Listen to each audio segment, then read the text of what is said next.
So here's an interesting result. It's going to constitute our first real proof for the course. I say it's an interesting result. It's not that interesting, but I do want us to think about how we will prove results in this course. We're trained to take the position that until we've proven something as true, we don't know it to be true, and so we cannot use the results, right? Here's, as I said, a first theorem. It's numbered as Theorem 8 in my notes. In the course notes, it will have a different number, of course. It will be useful for you to take the time to identify which of my theorems correspond to which of the theorems in the notes, assuming that they exist also in the notes. Let's say that S is a subset of a set A, but S is infinite and A is countable. Then you can also say of S that it is countable. Now, does that make sense intuitively? Let's say that A was a countable set. Perhaps it could be the set of all integers, N. Perhaps it could be the set of all positive integers, N. So it is infinite, it is countable. I'm going to pick now another set which is contained in the set A, my set of positive integers. Perhaps I look at set of all even integers. This new set is infinite, as I said. It is also countable. We've seen this in a previous video. It makes sense. At least the theorem statement makes sense for that specific example. So we have found an example, an instance where the result that we're trying to prove is right. And that's good. It helps us see if the statement is sensical. But this example does not constitute a proof. Instead, we have to figure out exactly what it is that we need to show. We're asked to show that S is countable. So eventually what we'll need to be able to do is to exhibit or find a bijection between the set S and another set that we know to be countable. That's what it means to show that S is countable. And we will do so using the properties of S, namely that it is an infinite set and also that it is a subset of a countable set A. So what do we know? Well, A is countable, so we can write it as a list of elements, A1, A2, and so forth. Every element of A has a spot in that list, and the list only contains elements of A. It's not the only way to list things. You can imagine a list which would have everything but the first two elements, A1 and A2, be exactly as they are, but you swap A1 and A2. That would be another way to list the elements of A. So now this specific way doesn't matter. All that matters is that there is a way to list the elements of A. Now, do you agree here with the symbolism that A must be infinite? A has to be infinite because it contains a set S, which is itself infinite. Right? So if a part of a set is infinite, the whole set as a whole has to be infinite as well. So now we know that A is infinite. We're going to build a sequence of integers N1, N2, N3, and so forth using the following procedure. We start by setting a set K, specifically K1. That's the first set that we build in our procedures. So this is a procedure that will build sets alongside the integers, their indices. So K1 corresponds to the set associated with the first integer N1. It is going to be a set of all integers in N such that the element AN belongs to S, a set which is infinite. Now, that's not going to be the entirety of N if it turns out that the inclusion is not an equality here. If there are elements in A which are not also elements in S, some of the integers here will not be in K1. We do know, however, there's at least one element, AN, in S, right? Because S is an infinite set and it only contains elements from A. So at least one of them is there. We call it AK here for lack of a better word. Now there might be more than one. In fact, we're hoping there's going to be more than one, but there's at least one. By the well-ordering principle, now what we have is that the set K1 is not the empty set. It is a set of positive integers, just to say it's bounded below. By the well-ordering principle, you can look it up in the course notes, there's a specific element N1 in K1 which is minimal. That means that there's an integer which we choose to call N1 for which all of the other ANs before AN1 do not belong to S. Okay, so this is our index N1, the first one we build. How are we going to build our second integer N2? We'll build a set K2, which is going to be the set K1 minus that minimal integer N1 that we had found previously. Well, the same argument applies as before. Well-ordering principle tells us that given that this set is not empty, for the same reasons that K1 was not empty, given that it is bounded below by 0, these are all positive integers, there's an element N2 in the set K2 which is minimal. But we know that N1 has to be strictly smaller than N2. Why is that the case? If you're not sure, go back into the video and see how N1 was defined.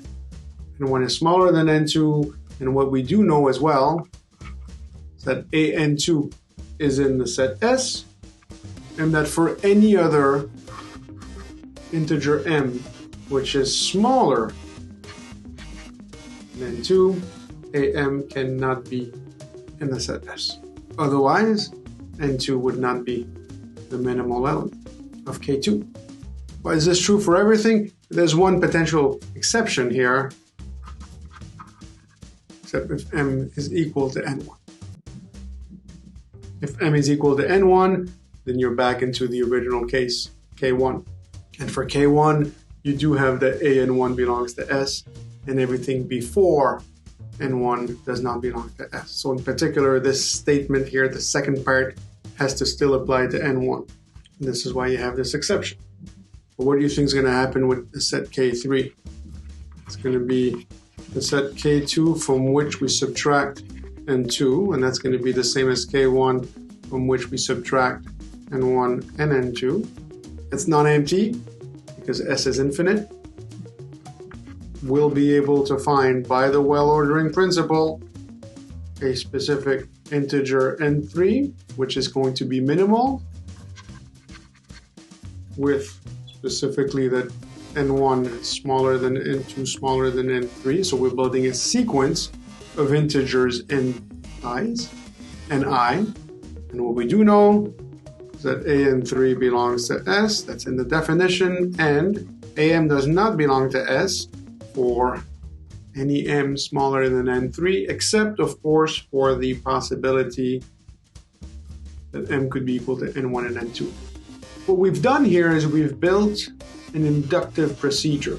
You cannot go through this process ad vitam aeternam, indefinitely, but you've established how you would go from the step n equal k to the step n equals k plus 1. So you've established a process that allows you to get a set S. It's basically set AN1, AN2, AN3, so forth. Every element of S must be in this list. Why? Well, you need to go back to the definition of N1, N2, N3, and so forth. What this means is that the function f that goes from n to s, in which associates to each integer k the integer a and k, as given by this list here, is a bijection. Different k's give rise to different a and k's because by definition all of the nk's are smaller than the following nk's. That's how we've built it. You get k plus 1 and k plus 2 and so forth. Let me write this as nk plus m. And everything in S, every element in S has a corresponding index k that leads to it. Why? What property makes that happen? Think about it. This is a bijection, which means that S is countable. If this is your first time working with proofs, you might find this proof difficult to follow. It's never a bad idea when you're not sure to try it out with real sets, specific sets. Replace S, for instance, by the even integers, and replace A by the integers, and see what your sequence of indices in 1 and 2 and 3 and so forth, and your sets K1, K2, K3 and so forth look like. Right? And you need to find instances that satisfy the conditions that are set out in the hypothesis statement for your theorem. It's not always easy to go through a proof with a specific example. Often the proofs are there in a general sense, not a specific sense. Sometimes it gets confusing, but it's a good way to get a sense for what the proof is really saying. Be careful though, showing that the proof works for a specific set of objects that meet the assumptions set out in the hypothesis. The statement of the theorem doesn't constitute a proof. You have to try to prove things in the most general sense. Now, if you ever want to disprove something, you can come up with an example, a counterexample, as the case would be. But coming up with an example doesn't prove a statement. The contrapositive of this theorem actually gives you a useful result when you're trying to show that a set is not countable. There's a corollary here. If you set S is contained in A and S is uncountable, then you don't have a choice. A has to be uncountable as well. If one of your parts is uncountable, you as a whole will be uncountable.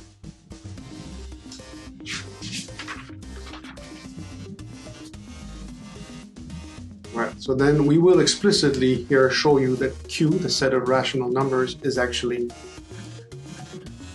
countable. What does that mean? What do we need to do here?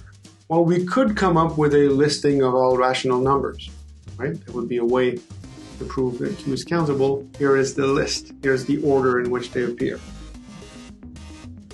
What we're going to do, a bit of a knockoff on this, we're going to come up with a bijection between the set of positive integers, between the set of positive rational numbers and the set of positive integers. And there's going to be a one-to-one correspondence between the set of positive rational numbers and the set of negative rational numbers. So if one of them is countable, the other one will be countable as well, and so the union will be countable. So Q for us will be the union of the positive rational numbers, 0, which is neither positive nor negative, and the negative rational numbers. There is a bijection from the set of positive rationals to the set of negative rationals. So it's going to be sufficient for us to show that the cardinality of the positive rational numbers is omega. Why is that the case exactly? Well, remember, things are countable if we can list them. Like, let's pretend for a second that we do have a list of the positive rational numbers. We know the cardinality of the positive rationals and the negative rationals are the same. So now, this is what the list of the rationals would look like. If I have a list of the positive rationals, I would start with 0, that'd be my first rational number. Then I'd come up with my first positive rational. Not necessarily the smallest one, this isn't what this is saying. We're saying the first positive rational in the list of the positive rational. And then we would go to the negative version of this one. Then we go to the second positive rational. And we'd go to the negative version of that one, and so forth. This way, we are able to list all of the rational numbers because we did have a list here of positive rational numbers. This is what we mean when we say that we only need to show that the positive rationals are countable. Because once we have that list, we can come up with a list for all of the rational numbers, whether they be positive or negative. And I need to reiterate, and this is really important, when we say that R1 is the first positive rational, what we mean is it's the first one in the list of positive rationals that we came up with when we showed that it was countable. We are not saying it's the smallest positive rational number. There is no such thing.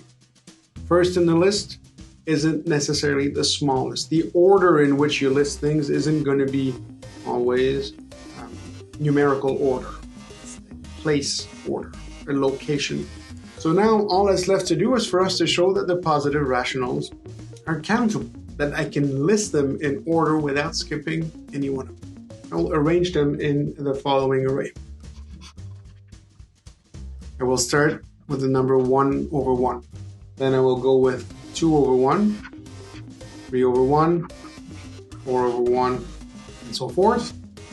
Here I will go with 1 over 2, 2 over 2, 3 over 2, 4 over 2, and so forth.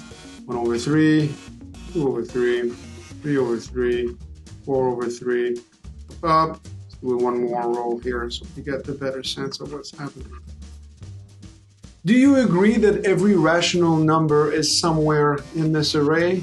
It is, right? Because the shape of the array, the row and the column, gives you the location of the rational number. You say, well, what about 17 out of 331?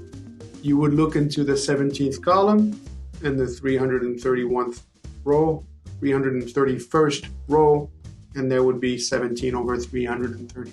So every positive rational number is somewhere in this infinite array, or at least I have a procedure to find where it would be in the actual array. And now I'm going to give you the order in which you list numbers. We are going to start with 1 over 1. That's the first number we're going to use. So in my list of rational numbers, R1, the first one will be 1 over 1. Then I am going to move down. The second number will be 1 over 2. Then I'm going to move across diagonally to 2 over 1. Then I'm going to move to the right to 3 over 1. Then I'm going to move diagonally down 2 over 2. Then diagonally down to 1 over 3. Then down to 1 over 4.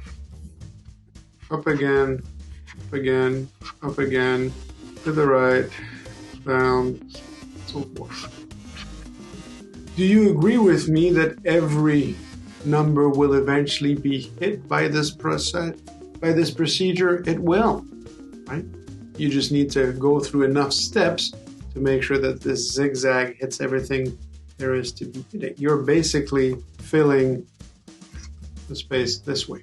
Well, there's a bit of a point of contention. This isn't quite Q.